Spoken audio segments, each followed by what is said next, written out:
आप अपने तनाव को कैसे कम कर सकते हैं? आपके पास दो विकल्प हैं। सबसे पहले, नियमित रूप से खुद से पूछें, मेरा अगला विचार क्या होगा? दूसरा, अपने विचारों और इच्छाओं का मूल्यांकन करना बंद करें। पहला तरीका भौतिकी के एक सिद्धांत पर आधारित है जिसे क्वांटम ज़ेनो प्रभाव कहा जाता है, जो कहता है कि किसी चीज को लगातार देखते रहने से आप उसे वैसा ही रख सकते हैं जैसा वह है। अपने आप से अपने अगले विचार के बारे में पूछना उस विचार को विलंबित कर सकता है, जिससे आपको यह देखने का समय मिल जाता है कि आप कितनी बार ऑटोपायलट पर जाते हैं।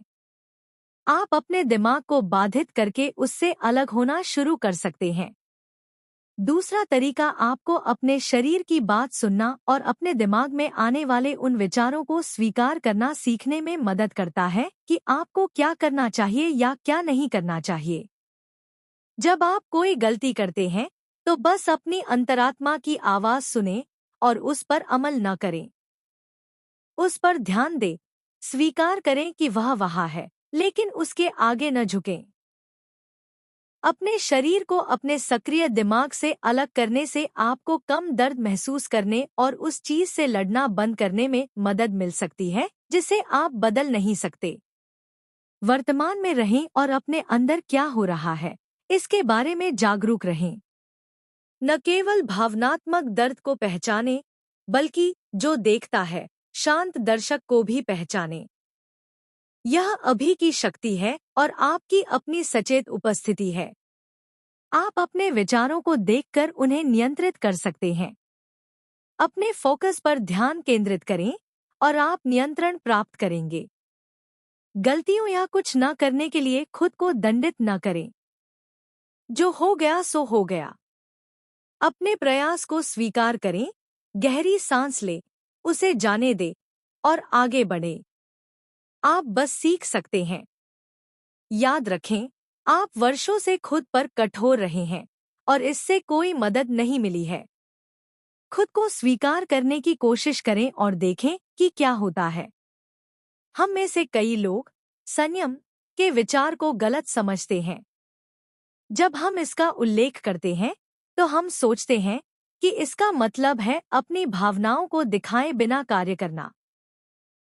कल्पना कीजिए कि आप एक छात्र हैं जिसे कक्षा में एक ईमेल मिलता है जिसमें कहा गया है कि आप अपने सपनों के स्कूल में दाखिल हो गए हैं। आप तुरंत उठना चाहेंगे, लेकिन आपका शिक्षक आपको शांत रहने के लिए कह सकता है। हालांकि शांत रहने का मतलब यह नहीं है कि आपको अपनी भावनाओं को छिपाना चाहिए। यह आपकी भावनाओं को समझने के लिए उन्हें स्वीकार करने के बारे में है, उन्हें हमेशा के लिए नियंत्रित किए बिना। शांत रहने के लिए अपनी भावनाओं पर ध्यान केंद्रित करें। खुद को उन्हें पूरी तरह से महसूस करने दें, लेकिन उन्हें अपने जीवन पर हावी न होने दें। अच्छी तरह से अर्जित सफलता का आनंद लेना अद्भुत है, लेकिन वास्तविक भावनात्मक शक्ति तब दिखती है जब आप अधिक की चाहत के जुनून के बिना आगे बढ़ सकते हैं। संयम एक रीसेट के रूप में कार्य करता है। मैं बहुत अच्छा कर रहा हूँ और मुझे हर कीमत पर और अधिक हासिल करना चाहिए के विचारों को अलग करता है। यह नकारात्मक भावनाओं पर भी लागू होता है। मैं दुखी हूँ और मुझे इसे फिर से नहीं करना है के बीच के संबंध को तोड़कर। हम यह देखकर वास्तविक संयम का अभ्यास कर सकते हैं कि हम कब असाधारण रूप से अच्छा या बुरा महसूस करते हैं और उन भावनाओं को स्वीकार करने के लिए एक पल लेते हैं। इस दौरान हम भावना को शांत होने देते हैं और यह पहचानते हैं कि सब कुछ ठीक है, बिना अगली चीज के बारे में सोचने की जल्दी में। अपनी भावनाओं को गले लगाना महत्वपूर्ण है। उन्हें दूर धकेलने के बजाय खुद को उन्हें पूरी तरह से अनुभव करने दें। अपनी भावनाओं के साथ रहने के लिए एक पल लें, चाहे वे खुश हों, नाराज हों या दुखी हों। उन्हें शांत होने दें और याद रखें, महसूस करना ठीक है। भावनाओं को अनदेखा नहीं किया जा सकता, चाहे वे कितनी भी अनुचित क्यों न हों। अपनी भावनाओं को स्वीकार करना महत्वपूर्ण है। उन्हें छिपाने के बजाय खुद को उन्हें पूरी तरह से महसूस करने दें।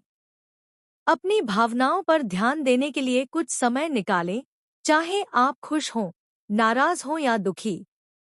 उन्हें अपने ऊपर हावी होने दें और याद रखें, महसूस करना ठीक है, लेकिन भावनाओं को नजरअंदाज नहीं किया जा सकता, चाहे वे कितनी भी अनुचित क्यों न लगे।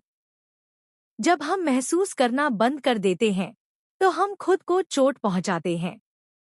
अगर आप अपनी भावनाओं को अंदर ही दबाए रखते हैं, तो आप कब्रिस्तान बन जाते हैं।